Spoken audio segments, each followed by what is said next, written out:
హల్లెలూయా హల్లెలూయా. దేవుడి నామంలో కూడా వచ్చిన మీ అందరికీ నా వందనాలు తెలియజేసుకుంటూ ఉన్నాను. ఈరోజు మనం ధ్యానం చేయబోతున్నటువంటి అంశము 2వ రాజుల గ్రంథము 15వ అధ్యాయము 33వ వచనము. 2వ రాజుల గ్రంథము 15వ అధ్యాయము 33. నేనే చదువుతున్నాను చూడండి. అతడు 25 ఏండ్ల వాడై యెరూషలేమునందు రాజై 16 సంవత్సరములు ఏలెను. అతని తల్లి సాదోకు కుమార్తె అయిన యెరూషా.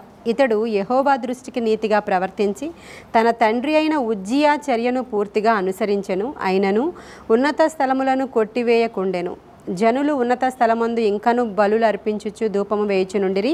ఇతడు యెహోవా మందిరముననున్న ఎత్తైన ద్వారమును కట్టించెను.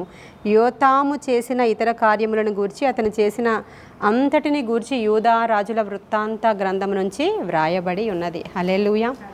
ఇప్పుడు ఈరోజు మనం ధ్యానం చేయబోతున్నటువంటి స్త్రీ పేరు ఏం పేరంటే యెరూషా. ఏం పేరండి? యెరూషా ఆవిడ పేరు. ఆ యెరూషా అనే ఆవిడ ఎవరంటే యోతాము యొక్క తల్లి. యోతాము ఎవరు అని అంటే ఉజ్జియా యొక్క కుమారుడు. ఉజ్జియా పేరు విన్నారా? ఉజ్జియా పేరు విన్నారా? రాజైనటువంటి ఉజ్జియా. రాజైనటువంటి ఉజ్జియా యొక్క కుమారుడు ఈ యోతాము. ఉజ్జియా భార్య యెరూషా అన్నమాట. ఈవిడ గురించి మనం ఈరోజు ధ్యానం చేస్తున్నాం. ఇక్కడ ఏం చదువుకున్నాము అని అంటే ఈ యొక్క కుమారుడు ఉజ్జియా రాజుగా ఉండి రాజరికానికి పనికి రాకుండా పోయాడు. ఒక టైంలో పనికి రాకుండా పోయిన తర్వాత ఇప్పుడు ఈయన రాజరికంలోనికి వచ్చినటువంటి సందర్భాన్ని మీకు చదివి వినిపించాను. కరెక్ట్గా 25 ఇయర్స్కి సింహాసనం అధిష్ఠించాడు ఆయన. ఎన్ని సంవత్సరాలు ఏలాడు? 16 సంవత్సరములు ఏలాడు. 25 సంవత్సరాలకే సింహాసనం మీదకి వచ్చాడు. 16 సంవత్సరాలు ఏలుబడి చేశాడు. ఇతని తల్లి పేరు యెరూషా. ఏమైంది అసలు? ఎందుకని తండ్రి బ్రతుకుండగానే ఎందుకు ఈయన సింహాసనం మీదకి రావాల్సి వచ్చింది? ఈ యెరూషా అనే ఆవిడ ఎవరంటే యాజకుని కుమార్తె. ఏ యాజకుని కుమార్తె అంటే సాదోకు అనేటువంటి యాజకుని కుమార్తె. సాదోకు తెలుసా మీకు? ఈ మధ్యలో పాట పాడుతున్నాం కదా, సొలొమోను తలపైన నూనె వేసి అభిషేకం చేసినటువంటి సాదోకు తైలము పోయేగాని పాడుతున్నాం కదా. ఆ సాదోకు అనేటువంటి యాజకుని యొక్క కుమార్తె యెరూషా. అయితే ఆవిడ యాజకుని యొక్క కుమార్తె అయి ఉండి రాజుగారిని ఎలా పెళ్లి చేసుకుందాం మరి మనకు తెలీదు. అయితే యాజకుని యొక్క కుమార్తెగా, మంచి పరిశుద్ధత కలిగిన స్త్రీగా, మంచి ప్రతిష్టత కలిగిన స్త్రీగా ఆవిడ ఒక మంచి పేరు సంపాదించుకున్నటువంటి కుమార్తె. జెరూషా అంటారు, యెరూషా అంటారు, రెండు కూడా. అయితే ఆవిడ్ని ఈ ఉజ్జియా రాజు పెళ్లి చేసుకున్నాడు. ఉజ్జియా రాజు మామూలు వాడు కాడు. ఎందుకంటే చాలా యూదా రాజులలో చాలా గొప్పవాడు. హల్లెలూయా. యూదా రాజులు చాలామంది రాజులు ఉన్నారే, వాళ్ళందరిలో కూడా ఈయన చాలా గొప్పవాడు. అసలు ఈయన కీర్తి ఐగుప్తు వరకు వ్యాపించేసింది. ఎందుకు అంటే అతడు చేసినటువంటి చర్యలు. ఎలాంటి చర్యలు చేశాడంటే దేవుని యొక్క మందిరాలను బాగు చేయడం, దేవుని గూర్చినటువంటి ఉన్నత స్థలాల దగ్గర చేయాల్సినటువంటి దేవుని కొరకైన పనులన్నీ చేయడం, దేవుణ్ణి చాలా ఆనర్ చేయడం, దేవుణ్ణి చాలా ప్రేమించడం, దేవుని కొరకు చాలా గొప్ప కార్యాలు చేయడం. అంత మాత్రమే కాదు, అప్పుడు దేవుడు ఏం చేశాడంటే ఉజ్జియాని బాగా ఆశీర్వదించి జ్ఞానం ఇచ్చాడు దేవుడు. అప్పుడు యుద్ధ తంత్రాలు, డాలులు, మరి ఏమంటారు, ఇప్పుడు ఉన్నటువంటి ఎక్విప్మెంట్స్ ఎలా ఉంటాయో అలాంటి యంత్రాలు, యుద్ధంలో ఉపయోగించేటువంటి యంత్రాలు, వ్యవసాయ రంగంలో రకరకాల నూతనమైన పద్ధతులు, యుద్ధ రంగంలో నూతనమైన పద్ధతులు, పెద్ద పెద్ద బిల్డింగ్స్ కన్స్ట్రక్షన్స్, ఇవన్నీ కూడా ఉజ్జియా కాలంలో జరిగాయి. చేశాడు ఉజ్జియాయే. ఇక ఆయన పేరు నలువైపులకి వ్యాపించేసింది. అంత మాత్రం కాదు, ఐగుప్తు వరకు కూడా ఆయన పేరు ఇంకా వినిపిస్తూనే ఉందన్నమాట. అంత ఉన్నతమైన లెవెల్లోనికి ఎదిగిన రాజు ఉజ్జియా. ఇప్పుడు ఈ ఉజ్జియా అసలు వీళ్ళేమో యూదా వాళ్ళు. రాజులు ఎవరు? యూదా వాళ్ళు కదా, యూదా గోత్రం వాళ్ళు వీళ్ళందరూ కూడా రాజులు. ఇప్పుడు ఈ సాదోకు ఎవరు? యాజకుడు కదా. యాజకుడు అంటే ఎవరు వాళ్ళు? లేవి వంశస్థులు. ఇప్పుడు లేవి కుమార్తెలలో ఒక కుమార్తెను యూదా రాజు పెళ్లి చేసుకున్న సందర్భం. అంటే మరి ఈవిడ అయితే బాగా సౌందర్యవతి అయి ఉండొచ్చు, లేదంటే ఈ రాజు దేవుని యొక్క అంటే కృపలోను చిత్తములోనూ ఉన్నాడు కాబట్టి ఆయన గైడెన్స్తో మరి ఈవిడిని పెళ్లి చేసుకుని ఉండొచ్చు.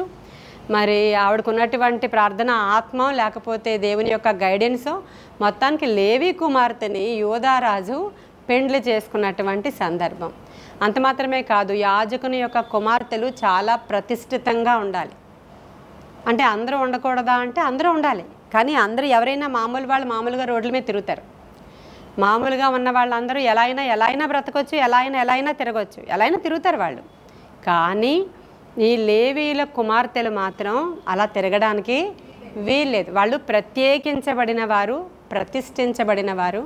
ఆ కుమార్తెలు కానీ ఏమైనా తప్పు చేస్తే, ఏం తప్పు చేసినా సరే ఎవరు చేసినట్లంట? యాజకుడు చేసినట్లంట. ఆమె తప్పు చేస్తే యాజకుడు తప్పు చేసినట్లంట. కాబట్టి అప్పుడు ఏం చేయాలంట? తప్పు చేసింది ఈ యొక్క యాజకుడు కుమార్తె అని ఎవరికైనా తెలిస్తే వెంటనే అగ్నితో కాల్చి చంపేస్తారంట. అర్థమైందా? లేవీకాండంలో ఉంటుంది ఈ విషయం. చూద్దామా? లేవీకాండము 21వ అధ్యాయము 9వ వచనంలో యాజకుల యొక్క బిడ్డల యొక్క విషయం రాయబడి ఉంది. లేవీకాండము 21వ అధ్యాయము 9వ వచనం చదవండి అమ్మా.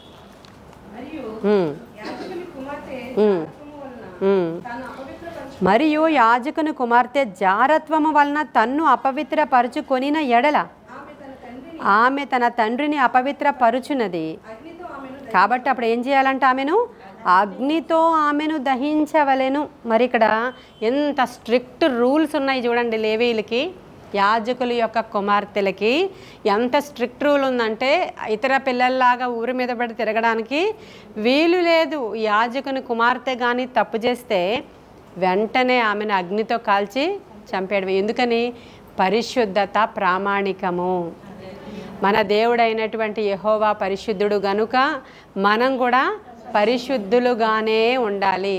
పరిశుద్ధత మన యొక్క ఆయుధమై ఉన్నది. పరిశుద్ధత లేకపోతే ఎవ్వరు కూడా దేవుణ్ణి చూడలేరు, అసలు చూడలేరు. పరిశుద్ధత లేనిదే ఎవరు కూడా దేవుణ్ణి చూడదు. ఇప్పుడు మనకి ఏం అర్థం అవ్వాలా? ఈ కుమార్తె చాలా ప్రతిష్ఠితమైనది, అలాంటి ఏ లక్షణాలు లేనిది. ప్రూవ్ చేసుకుంది తన యొక్క కన్యత్వాన్ని, ప్రూవ్ చేసుకుంది తన యవ్వన ప్రాయంలో ఆవిడ యొక్క మంచి ఏమంటారు క్యారెక్టర్ని. కాబట్టి రాజే వివాహం చేసుకునేంత మంచి క్యారెక్టర్ యొక్క యెరూషా కలిగి ఉన్నట్లుగా మనం ఇక్కడ చూస్తాం. సరే, ఇప్పుడు యెరూషా యాజకుని కుమార్తె కాబట్టి ఆవిడ మాత్రమే అలా ఉండాలా? మనం అందరం అలా ఉండకూడదా అంటే మనమందరం ఎవరమి? హల్లెలూయా, యాజకుని కుమార్తెలమే. మన ప్రధాన యాజకుడు ఇప్పుడు హెబ్రీయులకు రాసిన పత్రికలోనికి రండి. హెబ్రీయులకు రాసిన పత్రిక 7వ అధ్యాయం 26వ వచనం చదువుతున్నాను నేను. పవిత్రుడును నిర్దోషియు నిష్కల్మషుడును పాపులలో చేరక ప్రత్యేకముగా ఉన్నవాడును ఆకాశ మండలము కంటే మిక్కిలి హెచ్చైన వాడునైనా ఇట్టి ప్రధాన యాజకుడు మనకు సరిపోయినవాడు. హల్లెలూయా. ఎవరంటండి? పవిత్రుడు, నిర్దోషి, నిష్కల్మషుడు. ఇవన్నీ ఉండాలి అమ్మాయిలో అని చెప్తున్నాను కదా, నేను చెప్పానా? పవిత్రుడును నిర్దోషియు నిష్కల్మషుడును పాపులలో చేరక ప్రత్యేకముగా ఉన్నవాడును ఆకాశ మండలము కంటే మిక్కిలి హెచ్చైన వాడునైన ఇట్టి ప్రధాన యాజకుడు మనకు సరిపోయినవాడు. ఆ ప్రధాన యాజకుని యొక్క కుమార్తెలము మనము. అదే హెబ్రీయులకు రాసిన పత్రిక 4లో 14-15 కూడా చదువుతాను చూడండి. ఆకాశ మండలము గుండా వెళ్ళిన దేవుని కుమారుడైన యేసు అను గొప్ప ప్రధాన యాజకుడు మనకు ఉన్నాడు గనుక మనము ఒప్పుకొనిన దానిని గట్టిగా చేపట్టదుము. మన ప్రధాన యాజకుడు మన బలహీనతల యందు మనతో సహానుభవము లేనివాడు కాడు గాని సమస్త విషయములలోనూ మనవలే శోధింపబడినను ఆయన పాపము లేనివాడుగా ఉండెను గనుక మనము కనికరించబడి సమయోచితమైన సహాయము కొరకు కృప పొందునట్లు ధైర్యముతో కృపాసనమునొద్దకు. ఇప్పుడు ఈ మన ప్రధాన యాజకుడు కూడా దేవుడు కాబట్టి ఆర్డినరీగా వచ్చేసాడు. ఆయన దేవుడు కాబట్టి పరిశుద్ధుడిగా ఉండగలిగాడు, దేవుని కాబట్టి పాపాన్ని జయించాడు అని అనుకుంటున్నారేమో. మనతో సహానుభవము గలవాడు ఆయన. మనలాగే ఈ లోకానికి వచ్చి శోధనలను ఆయన కూడా ఏం చేశాడు?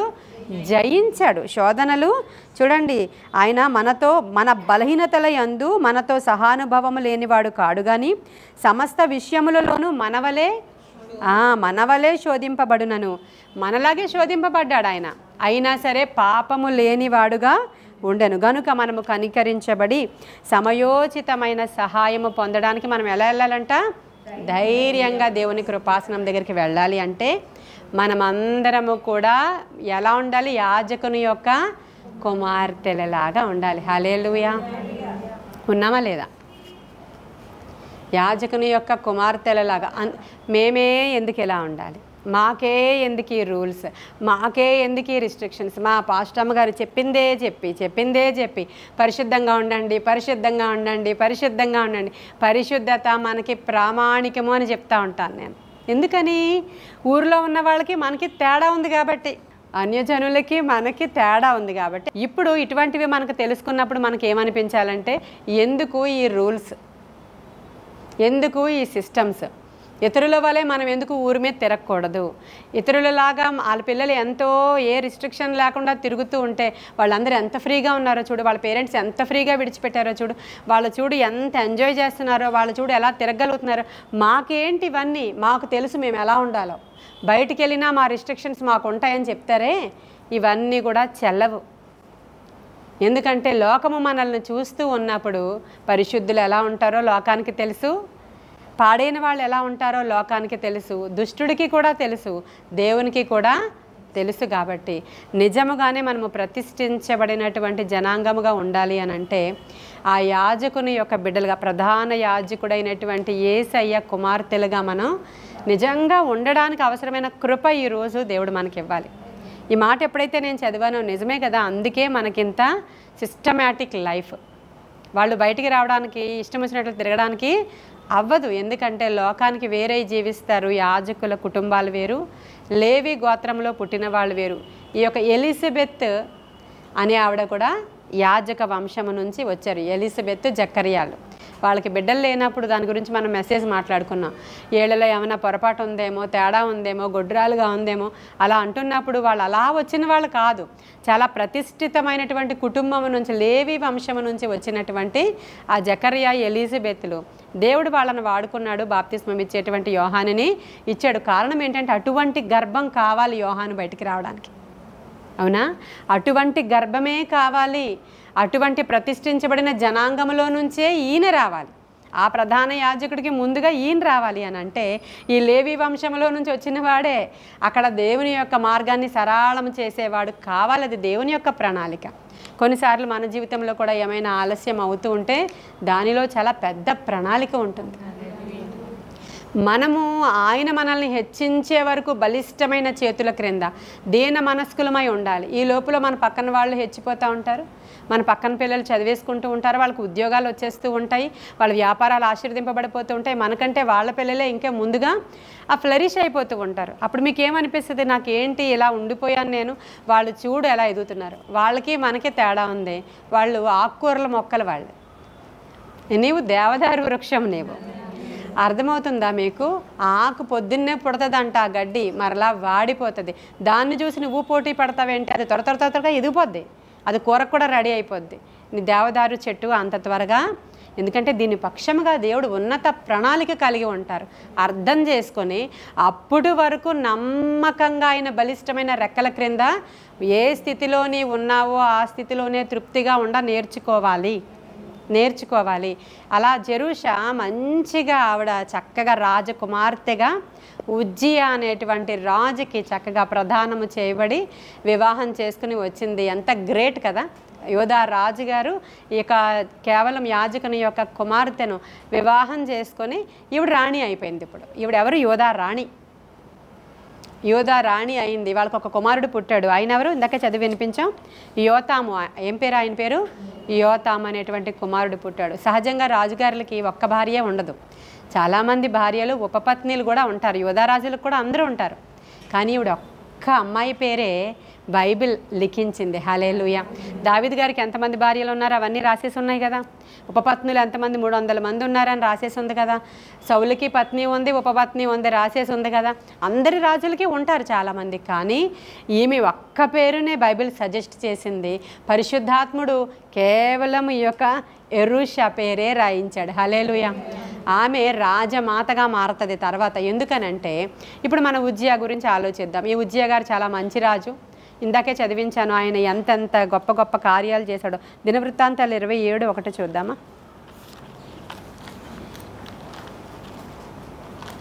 రెండవ దినవృత్తాంతాలు 27:1 చూద్దాం. యోతాము ఏలన ఆరంభించినప్పుడు 25 ఏండ్ల వాడై యెరూషలేములో 14 సంవత్సరములు ఏలెను. అతని తల్లి సాదోకు కుమార్తె, ఆమె పేరు యెరూషా. యెహోవా మందిరంలో ప్రవేశించుట తప్ప అతడు తన తండ్రి అయిన ఉజ్జియా యొక్క చర్య అంతటి ప్రకారము చేయొచ్చు యెహోవా దృష్టికి యథార్థముగానే ప్రవర్తించెను. ఈ క్రిందనన్నీ కూడా ఈ యోతాము చేసినటువంటి మంచి విషయాలు రాయబడి ఉన్నాయి. ఇప్పుడు ఈ యొక్క ఉజ్జియా చేసినట్లే అన్ని విషయాలలో ఈయన ఏం చేశాడంట? నమ్మకంగా ప్రవర్తించాడు, ఒక్క విషయంలో తప్ప అని రాయబడి ఉంది. ఒక్క విషయంలో తప్ప. ఏంటి ఒక్క విషయము అంటే, ఎంత మంచి ఉజ్జియా, ఎంత గొప్ప ఉజ్జియా, ఎంత ఎస్టాబ్లిష్ అయిపోయి దేవుడు ఎలా ఆశీర్వదించాడంటే, దేవుడు ఆశీర్వదించడం మొదలు పెడితే అలాగే ఉంటుంది. నమ్మకంగా ఉండాలే తప్ప, నమ్మకంగా ఎంతకాలం ఉంటామో పరీక్ష ఉంటుంది. ఆ తరువాత ఆయన ఆశీర్వదిస్తే మహాకాశాలు పట్టం అంతటి ఆశీర్వాదం ఇస్తాడు.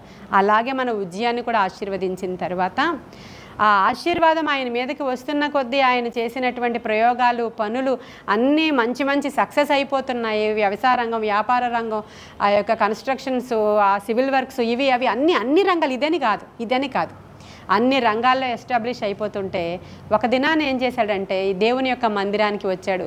అక్కడ చాలామంది యాజకులు ఉన్నారు. అక్కడ 80 మంది యాజకులు ఇంచుమించి అక్కడ ఉంటే ఫాస్ట్గా దేవుని మందిరంలోనికి వెళ్ళిపోతున్నాడు. వాళ్ళల్లో చాలా ధైర్యం కలిగిన యాజకులు అడుగుతున్నారు, అయ్యా మీరు ఎక్కడికి వెళుతున్నారు? ఆగండి అనుకుని వెళ్ళిపోతుంటే ఆగండి అయ్యా, మీరు వెళ్ళకూడదు, బలిపీఠం దగ్గరికి మీరు వెళ్ళకూడదు. ఎందుకు వెళ్ళకూడదు? ఇంకేం లేదు, రాజుని నేను వెళ్ళిపోవాలని చెప్పి ఏమైందో ఏంటో తెలియదు అతనికి. బలిపీఠము దగ్గరికి వెళ్ళిపోయి యాజకులు మాత్రమే ధూపము వేసేటువంటి ప్లేస్లోనికి వెళ్ళిపోయి ఈయన ధూపం వేసేశాడు. ధూపం వేయంగానే అక్కడ ఉన్నటువంటి ధైర్యం చేసి కొంతమంది యాజకులు, మీరు చేసింది యెహోవా దృష్టికి చాలా అన్యాయము అని చెప్పారు. వాళ్ళు, మీరు చేసినది యెహోవా దృష్టికి చాలా అన్యాయం, అలా చేయకుండా ఉండాల్సింది మీరు అని చెప్పినప్పుడు వెంటనే ఇతను రౌద్రుడైపోయాడంట. ఎవరు? ఈ యొక్క ఉజ్జియా రౌద్రుడైపోయాడంట. కోపం, ఇంకెంత కోపం వచ్చిందంటే, ఆయన ఆశీర్వదింపబడిన తరువాత మనస్సున గర్వించి అని రాయబడి ఉంది. ఏం చేశాడంట? మనస్సున గర్వం వచ్చేసిందండి. ఈరోజు ఒకసారి మనం ఆలోచన చేసుకోవాలి. ప్రతి విషయానికి ప్రేయర్ రిక్వెస్ట్లు ఇస్తుంటారు మీరు అందరూ. మీరే కాదు, చాలామంది దగ్గర నుంచి మనకు వస్తూ ఉంటాయి. ఒకరికి అప్పు సమస్య, ఒకరికి ఉద్యోగం సమస్య, ఒకరికి బిడ్డలు పెళ్ళవడం సమస్య, ఒకరికి బిడ్డలు పుట్టడం సమస్య, ఒకరికి వ్యాపారం లాస్ అయిన సమస్య. ఇలా రకరకాల సమస్యలు ఉంటాయి. ఆ సమస్యలన్నీ ఎత్తిపెట్టి ప్రార్థన చేస్తూ ఉంటే ప్రతిదానికి ఒకటే చుట్టు తిప్పి రీజన్ చూపిస్తున్నాడు దేవుడు. ఏంటంటది? గర్వము. ప్రతిదానికి అదే నా ప్రభువా అంటే ప్రతిదానికి అదే. అసలు ఎంత ప్రమాదకరమైందో ఈ గర్వం ఒకసారి మీరు ఆలోచించుకుంటే. నీకు గర్వం ఉంది అని చెప్పాడంటే దేవుడు గుండె పగిలిపోవాలి అంతే అక్కడ. ఎందుకని? ఇంకా యూజ్ ఏం లేదు. నువ్వు దూరం నుంచి ఆయన ఏం చేస్తాడంటే గర్విష్ఠులను చూసి బ్యాక్. ఇంక రావాల్సిన అవసరం లేదు, నిన్ను గురించి ఆలోచించాల్సిన అవసరం లేదు, నీ గురించి నిర్ణయాలు తీసుకోవాల్సిన అవసరం కూడా దేవుడికి లేదు. ఎప్పుడు? నువ్వు గర్విష్ఠువు అయిపోయినప్పుడు. ఎప్పుడైతే నువ్వు దీన మనస్సు కలిగి ఉంటావో, ఎంత హెచ్చుగా వెళ్ళినా సరే తగ్గించుకొని దేవుని యొక్క సారూప్యములో మన ప్రధాన యాజకుడు ఎట్టివాడో, ఆయన పరము నుంచి సింహాసనాన్ని విడిచిపెట్టి ఇక్కడికి వచ్చి ఎలా తనను తాను తగ్గించుకున్నాడో, ఆ మాదిరి నీకు చూపించాడో, అలా గనుక నీవు లేకపోతే నీ భక్తి వేస్టే. ఎంత భక్తి చేసినా వేస్టే, అది ఇంక వేస్ట్. ఈ ఉజ్జియా రాజు నుంచి ఈరోజు నేర్చుకోవాల్సిన పాఠం అది. యెరూషా నుంచి నేర్చుకోవాల్సిన పాఠము పరిశుద్ధత, ప్రతిష్టత. అంటే ఒకలాంటి నియమ నిబంధనలు, తగ్గించుకునేటువంటి నైజము, ప్రార్థనాపూర్వకమైనటువంటి జీవితం. ఎలా చెప్పాలి?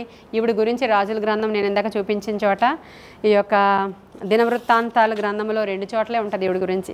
2వ రాజులు 15లోను, 2వ దినవృత్తాంతాలు 21లో తప్ప ఇంకెక్కడా లేదు ఆవిడ గురించి. మరి మనం ఎలా తెలుసుకుంటామండి? ఎలా తెలుసుకుంటాం ఈవిడ గురించి అంటే బిడ్డను బట్టి తెలుసుకుంటాం.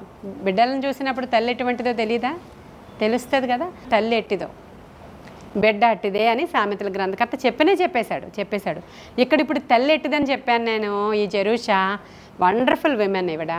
ఇప్పుడు ఈవిడికి ఒక కుమారుడు ఉన్నాడు. ఏం పేరు? యోతాము.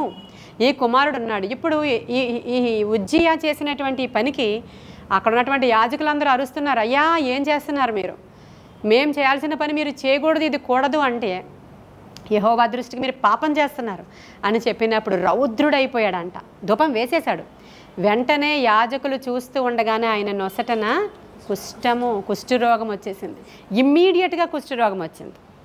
ఇమ్మీడియట్గా అతని నొసలంత, ఎందుకంటే బయటికి బాహాటంగా కనిపించాలి. అది ఆ గర్వం తాలూకా ఎఫెక్ట్ ఇక్కడ కనబడుతుంది కదా, గర్వం తాలూకా ఎఫెక్ట్ ఇక్కడ కనబడుతుంది. వెంటనే ఇప్పుడు యాజకులకు భయం అయ్యేది, ఎందుకంటే రాజే కానీ కుష్ఠరోగం వచ్చినవాడు రాజైనా సరే బయటే. కుష్ఠరోగం వచ్చినవాడు చక్రవర్తి అయినా కూడా మందిరము దరిదాపులోనికి రావడానికి వీల్లేదు, ఊరు దరిదాపులోనికి రావడానికి వీల్లేదు. అవుట్ అన్నారు అంతే వాళ్ళందరూ. 2వ దినవృత్తాంతాల గ్రంథము 26వ అధ్యాయంలో ఈ ఉజ్జియా గురించి కొన్ని మాటలు చూడండి. 18వ వచనం. వారు రాజైన ఉజ్జియాని ఎదిరించి, ఉజ్జియా యెహోవాకు ధూపము వేయుటకే ప్రతిష్ఠింపబడిన అహరోను సంతతి వారైన యాజకుల పనియే గాని నీ పని కాదు. పరిశుద్ధ స్థలములో నుండి బయటికి పొమ్ము, నీవు ద్రోహము చేసి ఉన్నావు. దేవుడైన యెహోవా సన్నిధిని ఇది నీకు ఘనత కలగజేయదని చెప్పగా, ఉజ్జియా ధూపము వేయుటకు ధూపార్తిని చేత పట్టుకుని రౌద్రుడై యాజకుల మీద కోపము చూపెను. యెహోవా మందిరములో ధూప పీఠము ప్రక్కన అతడు ఉండగా యాజకులు చూచుచూ ఉన్నప్పుడు అతని నొసటన కుష్ఠరోగము పుట్టెను. ప్రధాన యాజకుడైన అజర్యాయు యాజకులందరూ అతని వైపు చూడగా అతడు నొసట కుష్ఠరోగము గలవాడై ఉండెను. గనుక వారు తడువు చేయక అక్కడ నుండి అతనిని బయటికి వెళ్ళగొట్టిరి. యెహోవా తన్ను మొత్తెనని ఎరిగి బయటికి వెళ్ళుటకు తానును త్వరపడెను. రాజైన ఉజ్జియా తన మరణదినము వరకు కుష్ఠరోగి అయి ఉండెను. ఎంత బ్యాడ్ అండి అది. మరణదినం వరకు అది రోగం పోలేదు. కుష్ఠరోగి అయి యెహోవా మందిరములోనికి పోకుండా ప్రత్యేకించబడెను గనుక అతడు ప్రత్యేకముగా ఒక ఇంటిలో నివసించుచుండెను. అతని కుమారుడైన యోతాము రాజు ఇంటి వారికి అధిపతి అయి దేశపు జనులకు న్యాయము తీర్చుచుండెను. ఒక్కసారి ఆలోచించండి, ఎంతటి రాజు, ఎంతటి ఘనత, ఎంతటి ధనము, ఎంతటి పేరు ప్రతిష్టలు, ప్రపంచాన్ని గడగడలాడించాడు. కాసేపు అతని యొక్క పేరు ప్రతిష్టలతో అతడిని వేలు పెట్టి చూపించి అవుట్ అన్నారు వాళ్ళందరూ. దానికి కారణం కేవలము గర్వము. ప్రియమైన దేవుని బిడ్డలారా, ఈరోజు మనందరిలో గర్వం ఉంటుంది. లేదు అని ఎవరు చెప్పినా అది వట్టిది. దాని గురించని ఈ లాస్ట్ డేస్లో ఉపవాసం ఉండి ప్రార్థన చేసుకోవడానికి ఇష్టపడదాం. అర్థమవుతుందా? దాని గురించి మనకి లాభం రావడానికి, కార్లు కొనుక్కోవడానికి, బిల్డింగ్లు కట్టుకోవడానికి, మన పిల్లల పెళ్ళిళ్ళు అవ్వడానికి ఇది కాదు ఉపవాసం. మాలో ఆ గర్వం వద్దయ్యా అనడానికి ఒక 3 రోజులు మీరు సిద్ధమేనా? 3 రోజులు ఉపవాసం, నిజంగా ఉపవసించి ఇక్కడికి వచ్చి దేవుని దగ్గరికి, మాకు వద్దు అసలు గర్వం అనేటువంటి సబ్జెక్టే నా శరీరంలో ఉండడానికి వీల్లేదు. ఎందుకంటే ఆ గర్వం అనే సబ్జెక్ట్ ఉంటే మన తండ్రి వేరైపోతాడు. ఈ మనం దీన వస్త్రము ధరించుకుంటే మన తండ్రి మన ప్రధాన యాజకుడు, ఆయన మనకి సరిపోయినవాడు, ఆయన మనకి సరిపోయినవాడమ్మా. ఆయన కాకుండా గర్వం అనే లక్షణం ఎవరిది డైరెక్ట్గా చెప్పండి నాకు? లూసిఫర్ది. వాడు దేవుని మీదే గర్వించాడు. నేను అన్నాడు, నేనేం తక్కువ, అన్నిటికీ దేవునితో సమానంగా నాకు అన్నీ ఉన్నాయి, ఇంకా పైగా నాకు సౌందర్యం ఒకటే, పైగా నేను ఎంత పాటగాడిని, నేను ఎంత మ్యూజిషియన్ని, నేను ఎంత మల్టీ టాలెంటెడ్ పర్సన్, నేను నాకేంటి అన్నాడు. అందుకనే దేవుని సింహాసనానికి పైగా నేను ఎక్కిపోవదును అని ఇంకా మనస్సులో అనుకున్నాడు అంటండి. పైకి ఇంకా ఏం చేయలేదు. మన మనస్సులో గర్వము రానియొద్దు. నాకు నా ఇల్లు ఎంత గొప్పదో, వీళ్ళందరికంటే మేమే గొప్పవాళ్ళు, వీళ్ళందరికంటే మాదే గొప్పది, వీళ్ళందరికంటే మా పిల్లలే టాలెంటెడ్, ఇప్పుడు మా ఇంట్లో వాళ్ళందరికంటే మా పిల్లలు అసలు ఎంత అందగత్తులో. ఏంటిది?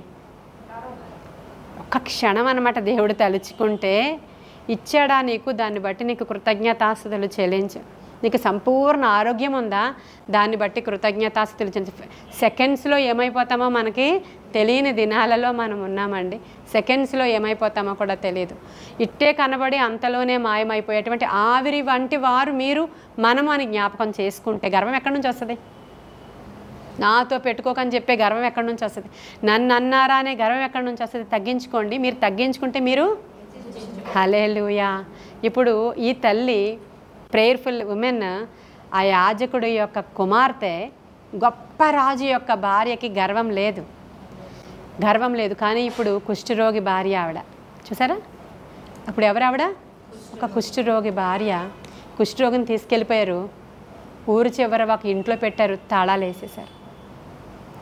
వెరీ నెక్స్ట్ మూమెంట్ ఇంకా బయలుదేరి వచ్చినప్పుడు సింహాసనం నుంచి రాజు ఆయన, ఇప్పుడు తిరిగి ఆ సింహాసనం దగ్గరికి కానీ కోటలోనికి కానీ ప్రవేశించా వీలు లేదు. ఇప్పుడు ఆయన తీసుకెళ్ళి ఎక్కడో ఊరవతల ఒక ఇంట్లో పెట్టి తాళం వేసేశారు. ఇప్పుడు అబ్బాయికి ఈయనకి సింహాసనం అధిష్ఠించాలి. 25 ఇయర్స్ అబ్బాయి కొడుకు, కానీ చక్కగా వెళ్తున్నాడండి. ఈ యొక్క ఉజ్జియా ఏలిన సంవత్సరాలు 52 సంవత్సరాలు వెళ్ళాడండి. ఎంత గొప్ప రాజు ఒకసారి మీరు ఆలోచించాలి. 52 సంవత్సరాల సింహాసనాన్ని పట్టుకుని ఉన్న ఆయన వెళ్ళి నీవు ఆ మూల నా కొట్టుగదిలో ఉండు అంటే ఒక్కసారి థింక్ చేయండి. ఆ ఆరంభం బాగుంది కానీ అంతము మనకందరికీ ఆరంభం చాలా బాగుంది. నిస్సి చర్చిలో ప్రేయర్ వారియర్స్ మనం ప్రేయర్ చేస్తే 1 అవర్ ప్రేయర్ చేసామంటే అద్భుతాలు ఎన్నో చూసాం, మనం ఆశ్చర్యాలు చూసాం. అసలు నిశ్చిత చర్చిలో వాళ్ళంటే చాలా ప్రేయర్ఫుల్ విమెన్స్ అని అంతా మనతో మాట్లాడవచ్చు, మన గురించి చెప్పొచ్చు. వాళ్ళ లోపల ఏమనుకున్నారో మనకు తెలియదు, కానీ మొత్తానికి మనం నిజంగానే అలా ప్రతి దినము కూడుకుంటున్నాం. అంటే బలంగా ప్రార్థిస్తున్నాం, ఏం కావాలంటే అది ప్రార్థిస్తున్నాం. మనం అన్నిటినీ విడిచిపెట్టి వచ్చాం. ఇవన్నీ మన ఆరంభం చాలా బాగుంది, మరి అంతం అలాగే ఉండాలి. చివరి వరకు కూడా మనం అదే నమ్మకత్వంలో కొనసాగాలి. ఈ మధ్యలో చాలామంది వస్తారు, అమ్మో నేను ఇది తప్ప నాకు జీవితమే లేదంటారు, కానీ ఇక్కడ కనబడరు వాళ్ళు. మనం అలా కాదు కదా, మన ఆరంభం ఎలా ఉందో అంతం కూడా అంతే బాగుండాలి. హల్లెలూయా. మధ్యలో చాలా వస్తాయి, అసలు అవేం మనం పట్టించుకోవాల్సిన అవసరత మనకి లేదు. మనం ఒక నిబంధన చేసి దేవుని దగ్గరికి వచ్చాం.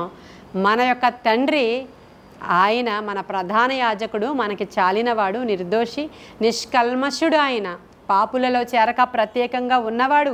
ఆ ప్రధాన యాజకుడు నీకు నాకు సరిపోయినవాడు. ఇంకొక తండ్రి ఉన్నాడు, వాడు అబద్ధికులకు జనకుడు. జనకుడు అంటే ఏంటో తెలుసా? తండ్రి. వాడు అబద్ధికులకు జనకుడు. వాడి దగ్గరికి వెళితే వాడు నేర్పించేది నీకేం తక్కువ, నువ్వేం తక్కువ, అసలు నువ్వెవరివో నీకు తెలుసా, నేను నీకు ఇంకా ఇస్తాను, నువ్వు ఇలాగే ప్రవర్తించు, నువ్వెక్కడా తగ్గకు, ఎక్కడ కాంప్రమైజ్ అవ్వకు, అసలు నువ్వు మాట వినేదేంటి, నీ మాట అందరూ వినాలి. ఇది నేర్పించేవాడు అబద్ధములకు జనకుడు ఒకడున్నాడు. ఆ జనకుడు కాదు, మన జనకుడు, మన ప్రధాన యాజకుడు, మనకి సరిపోయినవాడు. ఇప్పుడు నేను ఇందాక చదివించినటువంటి లేఖన భాగంలో యోతాము వచ్చాక ఏమేమి కార్యాలు చేశాడు ఆయన, 27వ అధ్యాయంలో ఏమేమి చేశాడు ఆయన చక్కగా చూద్దాం. యెహోవా మందిరంలో ప్రవేశించుట తప్ప. ఇప్పుడు ఈయన ఏం చేశాడు? తండ్రిలాగా ఎప్పుడు కూడా యెహోవా మందిరంలో ప్రవేశించడం, గర్వంగా ప్రవర్తించడం తప్ప మిగతా అన్నీ తండ్రిలాగే చేశాడని చక్కగా రాసింది. మిగతా అన్నీ అంటే తండ్రి ఎంత మంచి పనులు చేశాడో, ఎలా మందిరాన్ని, అసలు ఉజ్జియా కాలం కంటే యోతాము కాలం ఇంకా టఫ్. ఎందుకంటే ప్రజలు ఇంకా దుర్మార్గులంట. చాలా దుర్మార్గతలు కలిగిన ప్రజల మధ్యలో ఈయన చాలా చాలా గొప్ప కార్యాలు చేశాడు. చదువుతాను చూడండి. అతని కాలంలో జనులు మరింత దుర్మార్గముగా ప్రవర్తించుచుండిరి. అతడు యెహోవా మందిరపు ఎత్తు ద్వారమును కట్టించి ఓపేలు దగ్గరనున్న గోడ చాలా మట్టుకు కట్టించాను. మరియు అతడు యూదా పర్వతములలో ప్రాకార పురములను కట్టించి అరణ్యములలో కోటలను దుర్గములను కట్టించెను. అతడు అమ్మోనీయుల రాజుతో యుద్ధము చేసి జయించెను గనుక అమ్మోనీయులు ఆ సంవత్సరం అతనికి 200 మణుగుల వెండిని, 10,000 కోలల గోధుమలను, 10,000 కొలల యవలను ఇచ్చిరి. ఈ ప్రకారముగా అమ్మోనీయులు మరు సంవత్సరమును 3వ సంవత్సరమును అతనికి చెల్లించిరి. ఇలాగున యోతాము తన దేవుడైన యెహోవా దృష్టికి యథార్థంగా ప్రవర్తించి బలపరచబడెను. యోతాము చేసిన ఇతర కార్యములను గూర్చి, అతడు చేసిన యుద్ధములను గూర్చి, అతని చర్యలను గూర్చి ఇజ్రాయేలు యూదా రాజుల గ్రంథంలో చదువుకోండి అన్నాడు. చూసారా? ఇంతే ఇంట్రడక్షన్. ఇక్కడ మిగతాదంతా మీరు ఎక్కడ చదువుకోవాలి, ఆయన ఏమేమి చేశాడో తెలియాలంటే మీకు యూదా రాజుల గ్రంథంలో మీరు చదువుకోండి. అతడు ఏలను ఆరంభించినప్పుడు 25 ఏండ్ల వాడై యెరూషలేములో 16 ఇయర్స్ ఏలాడు.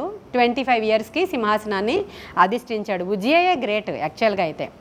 ఆయన ఏలాడు. యోతాము తన పితరులతో కూడా నిద్రించెను, అంటే త్వరగా చనిపోయాడు ఆయన. అతడు దావీదు పట్టణమందు పాతి పెట్టబడెను. అతని కుమారుడైన ఆహాజు అతనికి బదులుగా. ఇప్పుడు యోతాము కుమారుడి పేరు ఏం పేరు? ఆహాజు అంటే ఏం గుర్తొచ్చింది? గోడ గడియారం. ఆహాజు గోడ గడియారం అంటారు కదా.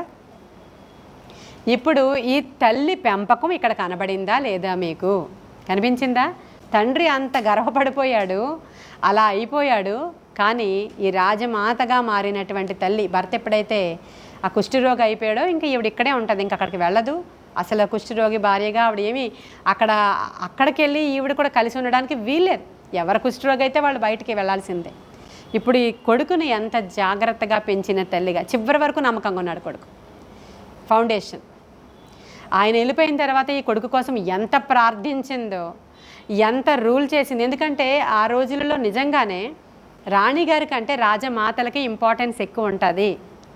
ఇప్పుడు ఈ తల్లి ఎలా రూల్ చేసిందో బ్యాక్ నుండి, ఎలా గైడ్ చేసిందో బ్యాక్ నుండి, ఈ యాజకుని యొక్క కుమార్తె ఎలాంటి సిస్టమేటిక్ లైఫ్ కుమారుడికి నేర్పించిందో మనకి ఇది చూస్తే అర్థమైపోవాలి. కాబట్టి బహుశా మన ఇంట్లో మన తాతల నుంచి మన భర్త చాలా గర్విష్ట అయి ఉండొచ్చు. భర్తని మాట వింటాడు కానీ గర్విష్ట అయి ఉండొచ్చు. వింటాడు కానీ దేవునికి విరోధంగా కొన్ని చేస్తూ ఉండొచ్చు. వింటాడు కానీ ఎప్పుడు ఎలా ప్రవర్తిస్తాడో తెలీదు. అప్పుడు నీ బిడ్డల్ని నీ తట్టు త్రిప్పుకోవడం చాలా అవసరం.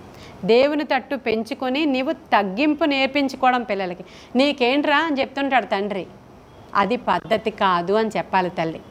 అది పద్ధతి కాదు, అది ఎంత మాత్రమో మంచి పెంపకము కానే కాదు. తండ్రి అలా ఉన్నా కూడా ఈవిడ దగ్గర నుంచి, జెరూషా దగ్గర నుంచి నేర్చుకునేది అయితే నేను అది నేర్చుకున్నాను. ఆవిడ పెంపకం నేర్చుకున్నాను, ప్రతిష్టత నేర్చుకున్నాను, పరిశుద్ధత నేర్చుకున్నాను. ఒక మంచి మేలైన జీవితం జీవించిన ఒక సర్టిఫికెట్ ఆవిడకు ఉంది. కాబట్టి క్యాడర్ని పెంచేశాడు దేవుడు. అసలు యోధా రాజు యొక్క భార్య మామూలు రాజు కాదు. 4 రోజులు ఏలి దిగిపోయిన రాజులు కూడా ఉన్నారు మన దాంట్లో. 52 సంవత్సరాలు అండి. 52 సంవత్సరాలు ఆయన ఏలాడంటే ఇంచుమించు ఆయన జీవితకాలం అంతా రాజే, అంతేనా?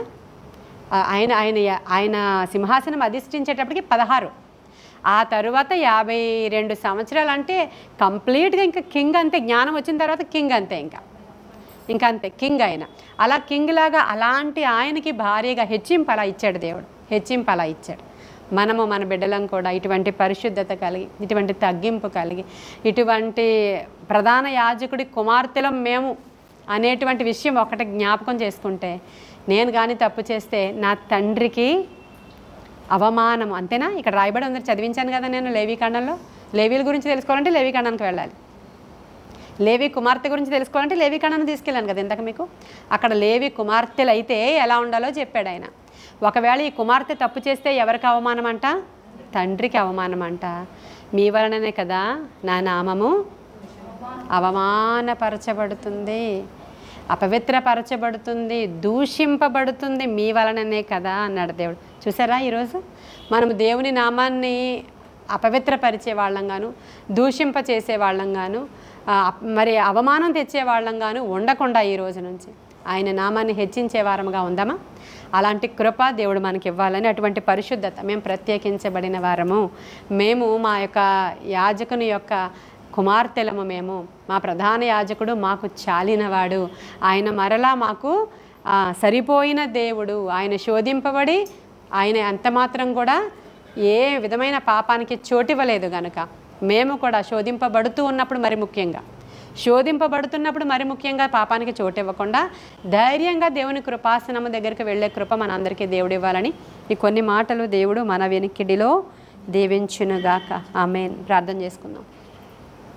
మహాపరిశుద్ధుడైన తండ్రి, మహోన్నతుడైన దేవ, నాయన అయా, కొన్ని విషయాలు మేము మాట్లాడడానికి, కొన్ని విషయాలు మేము ధ్యానం చేసుకోవడానికి, కొన్ని విషయాలు మమ్మల్ని మేము హెచ్చరించుకోవడానికి, కొన్ని విషయాల్లో మమ్మల్ని మేము సరి చేసుకోవడానికి, కొన్ని విషయాలలో నాయన అద్దము వంటి మీ వాక్యాన్ని ఈరోజు మా ఎదురుగా పెట్టుకున్నాం మేము.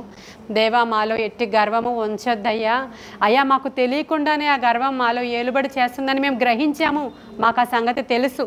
కాబట్టి నాయన మా హృదయాలు మా దేవునికి ఇచ్చేయాలయ్యా. మా హృదయాలలో మా యేసు యొక్క అయా నా తండ్రి కృపాసనము తప్ప ఇంకొక వేరేది ఏది వద్దు దేవా. దయచేసి ఈ విషయంలో మాకు ఈరోజు ఈ యొక్క వాగ్దానం ఇవ్వమని వేడుకుంటున్నాను ప్రభువా. వినుచున్న వారందరూ కూడా వాక్యానికి లోబడి మేము ఏ విధముగా జీవించాలో అవసరమైన కృప ఇవ్వండి. ఎప్పుడైతే మమ్మల్ని మేము తగ్గించుకుంటామో ఆయన ఎత్తైన పర్వత శిఖరం మీదకి మమ్మల్ని తీసుకెళ్తారని నమ్మి విశ్వసిస్తూ అట్టి హెచ్చింపు మాకు, మా బిడ్డలకి, మా తరతరాలకి కావాలి నాయన. అలా కావాలంటే మమ్మల్ని మేము తగ్గించుకొని దేవాని సన్నిధానానికి వచ్చి నిందారహితులుగా ఉండడానికి అవసరమైన కృప మాకు దయచేయండి.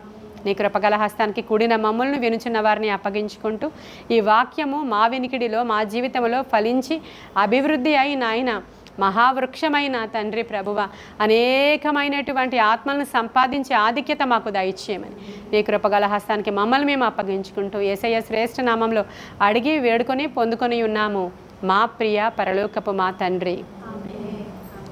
God bless you.